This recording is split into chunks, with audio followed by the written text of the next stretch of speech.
नमस्कार दोस्तों एवं मेरे प्यारे छात्रों, आप लोगों का स्वागत है इस हिंदी के अध्याय में जिसका नाम है वर्णों का उच्चारण स्थान।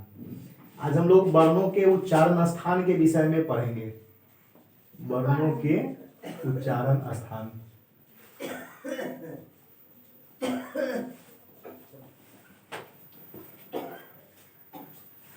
इस वर्णों के उच्चारण स्थान पाठ में जाने से पहले बच्चों मैं आप लोगों को कुछ कहना चाहूँगा। आज सुबह से मैंने बिहार बोर्ड और सीबीएसई बोर्ड के बच्चों के विशेष आग्रह पर 2-3 वीडियो का निर्माण किया है, जिसमें एक रहीम कवि की चर्चा हुई है। प्यारे बच्चों, मैं कहना चाहूँगा कि समय जो है कंपटीशन का है और कंपटीशन के समय में जो प्रश्न पूछे जाते हैं वो बहुविकल्पी होते हैं, वस्तुनिष्ठ होते हैं। वस्तुनिष्ठ प्रश्नों में जो उसका ऑप्शन होता है उसमें एक ऑप्शन 4 ऑप्शन में से एक ऑप्शन सही होता है और बाद बाकी जो 3 ऑप्शन होते हैं वह करीब करीब सही होते हैं। उस 4 ऑप्शन में 100% सही ऑप्शन वाले को टिक करना है या उसको सर्कल करना है। जैसा कि बच्चों मैं बता दूं कि रहीम कवि जो थे वह सम्राट अकबर के दरबार के नवरत्नों में एक थे, जिनका पूरा नाम रहीम नहीं था। तो एक क्वेश्चन बच्चों खड़ा होता है कि रहीम कवि का पूरा नाम क्या था।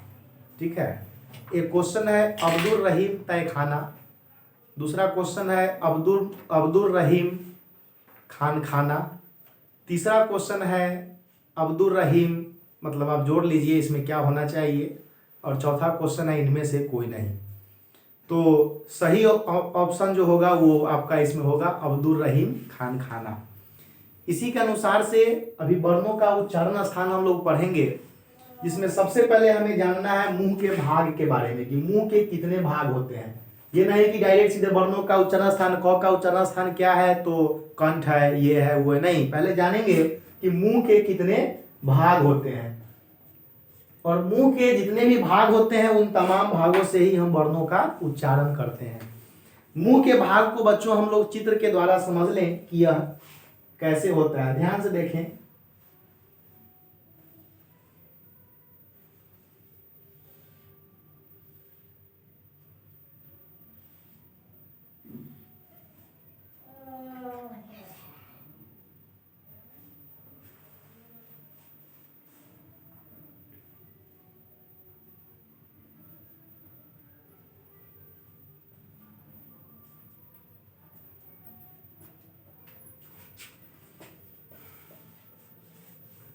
कंठ, तालु, दंत, ओठ,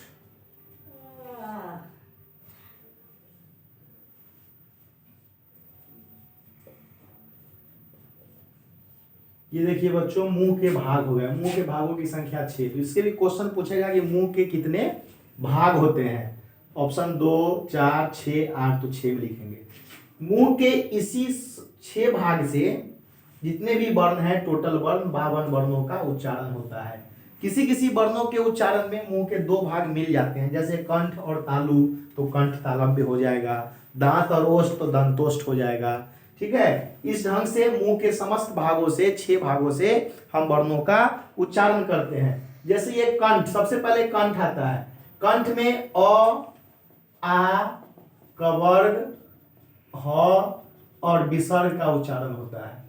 अ, आ, कवर्ग, ह और विसर्ग। ये कवर्ग का मतलब क से लेकर अंग तक, क से लेकर क, ख, ग, घ और अंग, ये पांचों जो हुआ वर्ण, ये पांचों वर्ण का कवर्ग होता है। कवर्ग यानी पूरे क का, क से लेके अंग तक, अ, आ, कवर्ग, ह और विसर्ग का उच्चारण स्थान कंठ है।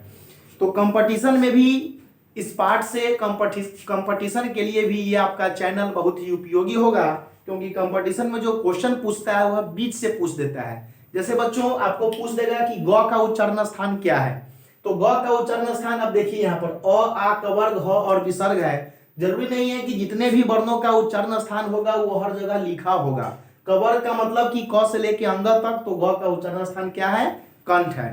ठीक है, उसके बाद आता है तालु।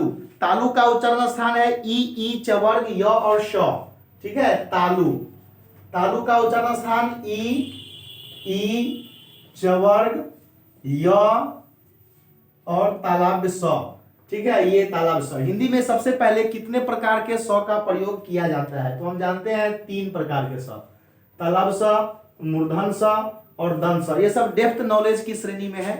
ये बोलने के क्रम में सीधे स हम बोल देते हैं, पता ही नहीं चलता है कि कौन से स का उच्चारण स्थान कहां से है। तो सबसे पहला सवाल ये भी पूछ सकता है कि हिंदी में 3 प्रकार के जो स होते हैं, तीनों में क्या अंतर है? तो सबसे पहला अंतर कि ये जो आप देख रहे हैं सबसे शुरू में ये है तालाब स। तालाब स इसलिए है क्योंकि इसका उच्चारण ही होता है तालु से, तालु से उच्चारित होने के कारण ये तालाब स है। इसको हम स नहीं श बोलते हैं, ठीक है। उसके बाद ये जो है आपका मूर्धन्य से, मूर्धा से उच्चारित होता है, और ये जो है आपका दांत से उच्चारित होता है। तीनों 3 स हो गया, तालाब स, मूर्धन्य स और स, ठीक है। जैसे अगर हमको बोलना है, ये लिखा मैंने सरोज, तो इसका उच्चारण सही होगा सरोज। लेकिन अगर मैंने इसको लिखा दीर्घिकार ऐसे करके, तो ये सील नहीं है। इसको अगर कोई पूछे कि ये क्या लिखा हुआ है, तो सीधे सील नहीं, सील नहीं, शील, ठीक है। ये क्या है? शील है। तो इस तरह से उच्चारण में अंतर होना चाहिए, क्योंकि तीनों 3 है, एक नहीं है। तो तालु का उच्चारण, तालु से ई च वर्ग य और तालाब स का उच्चारण होता है। उसके बाद आता है बच्चों मूर्धा, मूर्धा से री टवर्ग, मूर्धा से री, ठीक है, टवर्ग, टवर्ग का मतलब समझ रहे हैं आप, ट ठ ड ढ न, टवर्ग, और टवर्ग के बाद र और मूर्धन्य स, इसका उच्चारण होता है, ठीक है। मैं इसको मिटा दे रहा हूं ताकि स्पष्ट हो जाए।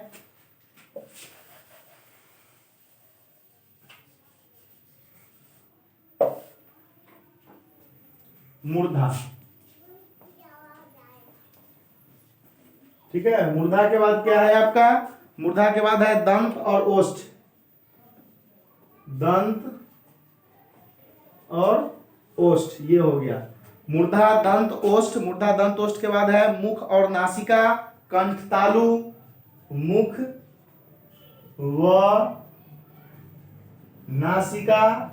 उसके बाद है कंठ और तालु, यानी कि कंठ तालव्य, और कंठ तालव्य के बाद आपका है कंठ और ओष्ठ, यानी जिसको बोलेंगे कंठोष्ठ, कंठोष्ठ, ठीक है। उसके बाद दंत और ओष्ठ है दंतोष्ठ, ठीक है, ये हो गया। इससे देखेंगे किसका किसका उच्चारण होता है। मूर्धा का उच्चारण होता है री टवर्ग र और स, री टवर्ग र और मूर्धन्य स, ठीक है। उसके बाद दंत का उच्चारण होता है तवर्ग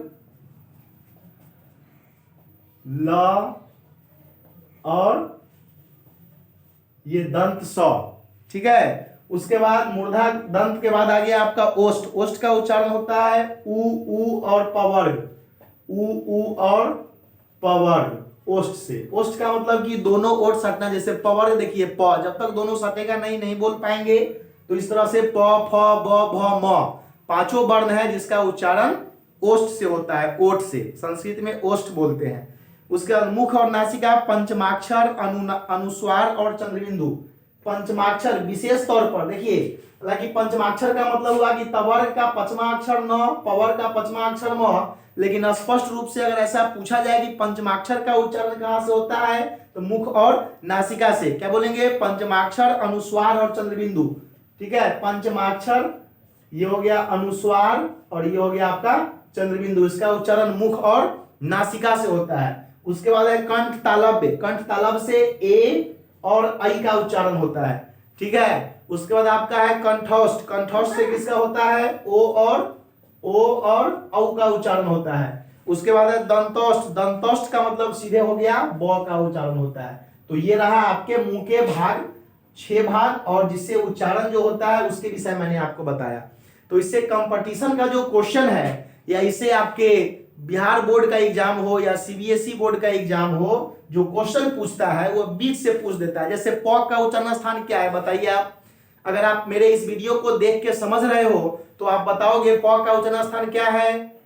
ओठ। हाँ जी, बिल्कुल सही, ओठ ही इसका उच्चारण स्थान है। उसके बाद कंठ तालव्य से उच्चारित होने वाले 2 वर्णों का नाम बताइए, तो ए और आई, ठीक है। उसके बाद अ का उच्चारण स्थान क्या है तो कंठ, तालव्य स का उच्चारण स्थान क्या है तालु, मूर्धन्य स का उच्चारण स्थान क्या है मूर्धा, दंत स का उच्चारण स्थान क्या है दंत, दंत माने दांत। ठीक है, तो इस ढंग से आप इसको याद कर लीजिए। अ आ क वर्ग ह और विसर्ग बराबर कंठ। ठीक है, तालु ई च वर्ग य और तालव्य श बराबर तालु।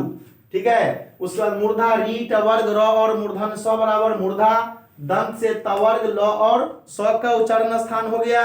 उसके बाद ओष्ठ का हो गया उ और पवर्ग, मुख और नासिका का मतलब हो गया पंचमाक्षर अनुस्वार और चंद्रबिंदु, कंठ तलब हो गया ए और ऐ, कंठोष्ठ हो गया ओ और औ, दंतोष्ठ हो गया सीधे ब। तो ये मुंह के उच्चारण स्थान के विषय मैंने आपको बताया, साथ साथ यह भी क्लियर कर दिया चित्र के द्वारा कि मुंह के कितने भाग होते हैं। तो मुंह के 6 भाग ही होते हैं। ये नाक जो है, यह नाक भी मुंह का भाग है। जैसे आप देखे होइएगा कोई कोई ऐसा भी गायक या कोई कोई ऐसा भी व्यक्ति होता है जो नाक से बोलता है। ठीक है, ऐसा लगेगा कि वह मुंह से नहीं बोलता है, मुंह के आवाज को दबा करके बोलता है, तो लगेगा कि नाक से बोल रहा है। तो नाक भी क्या चीज का भाग है, मुंह का भाग है, और उससे भी हम लोग पंचमाक्षर अनुस्वार और चंद्रबिंदु जैसे का उच्चारण करते हैं। तो ये आपका उच्चारण स्थान हो गया क्लियर। अब बच्चों इसमें एक चीज और है जो मैं ऐसे ही समझा दूं, जिसका नाम है अल्प प्राण और महाप्राण वर्ण। ठीक है, अल्प प्राण और महाप्राण वर्ण। तो इसके पहले ही दोनों को समझने से पहले एक बार मैं आपको रिवाइज कर दूं, बता दूं कि अल्प प्राण वर्ण का मतलब कि वर्णों का कुल कितना वर्ग होता है तो 5। ठीक है, कौन कौन, कवर्ग, चवर्ग, टवर्ग, तवर्ग और पवर्ग, ये वर्णों का 5 वर्ग है।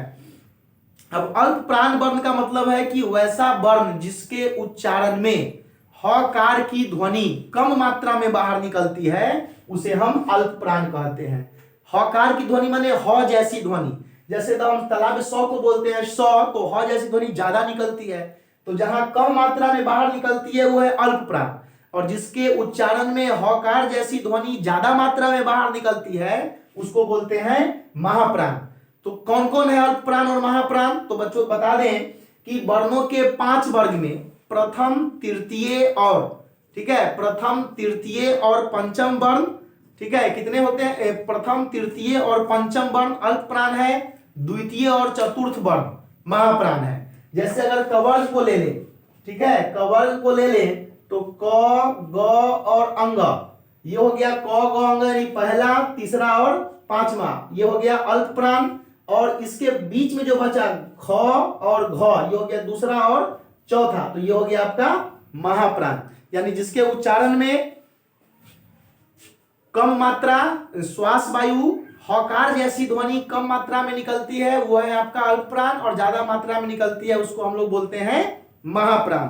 ठीक है, इसमें एक और चीज है कि मतलब कि हकार जैसी ध्वनि में प्रथम, तृतीय और पंचम वर्ण अल्प प्राण है, और साथ साथ अंतस्थ व्यंजन, अंतस्थ व्यंजन का मतलब कि य, र, ल और व, प्रथम, तृतीय और पंचम वर्ण के अलावा य, र, ल और व, ये 4 वर्ण जो अंतस्थ व्यंजन है वो आपके अल्प प्राण वर्ण की श्रेणी में आते हैं। उसके बाद है महाप्राण। तो महाप्राण का मतलब द्वितीय और चतुर्थ वर्ण, और द्वितीय चतुर्थ वर्ण के साथ साथ उष्म व्यंजन। उष्म व्यंजन का मतलब जिसके उच्चारण में मुंह से गर्म हवा निकलती है, जैसे कि तालव्य स, मूर्धन्य स, दंत स और ह, ये 4 व्यंजन जो है आपके वो महाप्राण वर्ण की श्रेणी में आते हैं। ठीक है, तो इस तरह से मैंने आपको अल्प प्राण महाप्राण भी क्लियर कर दिया, और मुंह के भाग के साथ वर्णों का उच्चारण स्थान भी क्लियर हो गया। हिंदी में 52 वर्ण होते हैं, किसका उच्चारण कहां से होता है ये सब भी क्लियर हो गया। तो उम्मीद है बच्चों कि आप इस वीडियो को देख करके कुछ समझे होंगे। मिलते हैं अगले वीडियो में, धन्यवाद, थैंक यू।